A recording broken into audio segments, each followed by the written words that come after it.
वो तो ये कहता है 25-25 लाख में तो मेंबर की फीस दें, और वो जो ग्रामीण है उसमें भी 25-25 लाख रुपए दिए हैं, तो काम क्यों कराएगा वो। और उसने तो जो समझो इन को तबाह कर दिया, और वो खरबों रुपये सूते हैं। अगर कोई ईडी जांच हो तो वहां निकले तो 4 अरब रुपए।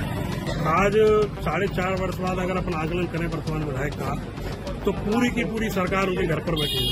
कोई भी सुविधा बिल्कुल सरकार ने नहीं दी है, और सरकार ने जो वादे क्या, मैं तो कह रहा हूँ कोई काम ही नहीं है, सिर्फ लीपने पोतने के अलावा इसके पास कोई काम नहीं है। नमस्कार, मैं हूँ गोपाल माली, आप देख रहे हैं राजस्थान तक। आज हम हिंडौन विधानसभा चौपाल आपको दिखाने जा रहे हैं। यहाँ 5 बार विधायक रहे भरोसीलाल जाटव। इस समय अगर विकास की बात की जाए, क्षेत्रीय लोग हमारे यहाँ मौजूद हैं, यहाँ सराफा बाजार में खड़े हैं हिंडौन सिटी में, उनसे जानेंगे कि यहाँ किस प्रकार से क्षेत्रीय विधायक द्वारा पिछले 4.5 साल में काम कराए हैं। सरकार जब आई थी, किन मुद्दों को लेकर वो यहाँ विधायक बने, क्या विधायक बनने के बाद उन्होंने वो काम पूरे किए हैं, सीधे जनता से जानते हैं। 25 वो तो ये कहता है 25-25 लाख में तो मेंबर की फीस दें, और वो जो ग्रामीण है उसमें भी 25-25 लाख रुपए दिए हैं, तो काम क्यों कराएगा वो। पैसे दे करके सारे मेंबर सारे वे, और उसने तो जो समझो इन को तबाह कर दिया, और वो खरबों रुपये सूते हैं। अगर कोई ईडी जांच हो तो वहां निकले तो 4 अरब रुपए। जब भरोसीलाल जाटव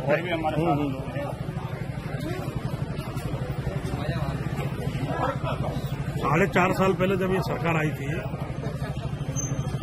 तो कांग्रेस ने जो वादे किए थे, भरोसीलाल जी के भी वही वादे थे। अगर धरातल पर यहाँ की जो वर्तमान स्थिति है, आज 4.5 वर्ष बाद अगर अपन आकलन करें वर्तमान विधायक का, तो पूरी की पूरी सरकार उनके घर पर बैठी हुई है। एक छत के, जैसे सरकार का पहले नारा था कि चिकित्सा व्यवस्था एक छत के नीचे, इसी तरह पूरा लोकतंत्र, पूरी व्यवस्था है वो आज उनके घर के नीचे बैठी हुई है। जब उनके घर के नीचे बैठी हुई है, तो ये जनता शिकायत करने किसके दरवाजे पर जाए? एक ही दरवाजे पर सारी शिकायतों को लेकर जाया जाता है। जो शहर की जो वर्तमान स्थिति है, आप चाहे सफाई की व्यवस्था हो, चाहे रोशनी की व्यवस्था हो, चाहे हॉस्पिटल की व्यवस्था हो, चाहे रोडों की स्थितियां हो, सारी की सारी व्यवस्थाओं के लिए अब जिम्मेदार केवल एक ही पर्सन तो रह गया। तब एक ही पर्सन और एक ही दरवाजा अगर उन सारी व्यवस्थाओं के लिए जिम्मेदार हो गया, तो शहर की अव्यवस्था के लिए कोई दूसरा दोषी कैसे हो सकता है। आज इस शहर की जो बाप बेटों की जो सरकार चल रही है, उस सरकार ने इस शहर को पूरी तरह डबो करके रख दिया है। पुराने शहर को जिस तरह से खत्म करने की साजिश इनके द्वारा रची जा रही है, जिस तरह भूमाफियाओं को बढ़ावा देकर के सरकारी जमीनों को जिस तरीके से खुरदबुर्द किया जा रहा है, वो स्थितियां ये बता रही है कि सरकार जो चल रही है वर्तमान में, जो विधायक महोदय के परिवार के द्वारा या उनके साथियों के द्वारा जो काम किए जा रहे हैं, वो एक तरीके से एक माफिया राज की स्थापना है। यहाँ पर एक जैसे कांग्रेस गवर्नमेंट का, गहलोत जी का पैटर्न है कि जो मांगो वो मैं दूंगा, वो स्थिति ये हो रही है कि वो जो मांग रहे लोग उनको दे रहे। लेकिन ऐसा क्या है कि वो 5वीं बार विधायक चुने गए, उनके 2 पुत्र हैं, एक पंचायत समिति प्रधान है, एक नगर परिषद का चेयरमैन बना, उसके बाद भी हिंडौन शहर का विकास नहीं हो रहा है, क्या करें? अगर मान लो इनके परिवार के सदस्य बने, तो आपको पता होगा कि लोकतांत्रिक इस व्यवस्था में, इस तरह की व्यवस्थाओं के तहत उनको पुत्रों को चुना गया। उनका पुत्र जो चुनाव लड़ा, वो चुनाव हार गया। नगर पालिका के एक वार्ड में उनका एक पुत्र चुनाव हार गया, नगर पालिका का 2 पुत्र चुनाव लड़े, एक पुत्र चुनाव हार गया। अगर पब्लिक चुन रही थी उनको, तो वो क्यों चुनाव हारता? और जो लड़का इनका चेयरमैन बना है, उसके वार्ड के जो भारतीय जनता पार्टी का प्रत्याशी था, उसको उठा करके ले गए और उस पर जबरदस्ती नाम वापसी करा करके उसको निर्विरोध चुनवा दिया। तो पब्लिक का तो कोई लेना देना रहा नहीं इनके चुनाव में। इनके चुनाव में सीधा सीधा धनबल का लेना देना रहा। एक पूरा एक ईस्ट इंडिया कंपनी की तरह कंपनी काम करती है, उस कंपनी के तहत ये सारी चीजें हो रही है। इसलिए ये कहना कि पब्लिक का कोई दोष है, कुछ नहीं। 5वीं बार विधायक चुनने का जो कारण है कि 5वीं बार विधायक आदमी चुना जाता है, ये जो एरिया है पूरी तरह जातिवादी एरिया है। पूर्वी राजस्थान की जो स्थितियां हैं वो आप सबसे वाकिफ हैं। तो यहाँ पर जो स्थितियां बनी, उन स्थितियों में भारतीय जनता पार्टी की कहना कहीं कोई ना कोई कमी रही, जिसकी वजह से ये सारी स्थितियां क्रिएट हुई। और लेकिन अगर अपन किसी वादे को देखें, तो आज पूरे शहर में भ्रष्टाचार को देखें तो पूरा शहर भ्रष्टाचार से लिप्त है। कोई सिंगल ऑफिस नहीं है जहाँ आप बिना भ्रष्टाचार के कोई काम। तीनों अपडेट आए, फिर विकास क्यों नहीं हो पाता, उस पर जाओ। विकास क्यों नहीं हो रहा? विकास होता है विजन से। जब आदमी के पास विजन होता है तो विकास होता है, लेकिन जब आप राजनीति को व्यापार बना लेते हो तो आपको विकास से लेना देना नहीं, तब आपको लेना देना होता है सिर्फ और सिर्फ। आज वो स्थिति यहाँ पर। और भी हमारे साथ हैं।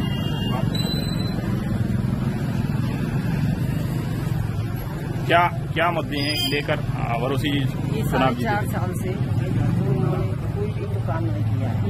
पहली बात ये है कि अपन का ये कटरा बाजार और ये सारे जो मार्केट है, सराफा बाजार और अपन के साथ डैम रोड है, इधर ये ढाकरकोट है। तो इस जगह पर क्या है, सड़कों की तो कर दी ऊंचाई डाल के दुकानदार क्या करें, दुकानदार सब परेशान है। तो नालियाँ हो गई छोटी। नहीं, प्रतिवर्ष की समस्या है, इसका निदान के लिए कुछ किया है क्या?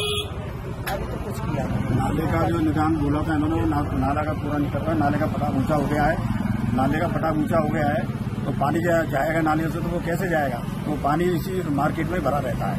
जब तक वो नाला दोबारा फूट के नीचा नहीं होगा, जब तक पानी निकास नहीं होगा। और भी हमारे साथ लोग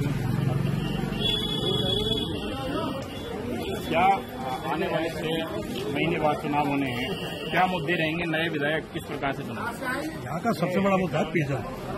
आज यदि आप पुरानी बस्ती के अंदर जाकर के देखो तो पानी की जो स्थिति है, लोग सड़कों पर सुबह 6 बजे से नल का लाइन लगा करके बैठ जाते हैं, इसके लिए पानी के लिए लगे रहते हैं। आज पूरे देश में जल जीवन मिशन के नाम से सरकार की योजना चल रही है घर घर नल भेजने की, लेकिन इस पूरी योजना को स्थानीय जो प्रशासन है उसने पनीता लगा दिया। आज टंकियां बनी, लोगों को पानी नहीं है, पानी की पाइपलाइन पुरानी डली हुई है पूरे शहर की। तो सबसे बड़ा जो मुद्दा है वो पेयजल का है।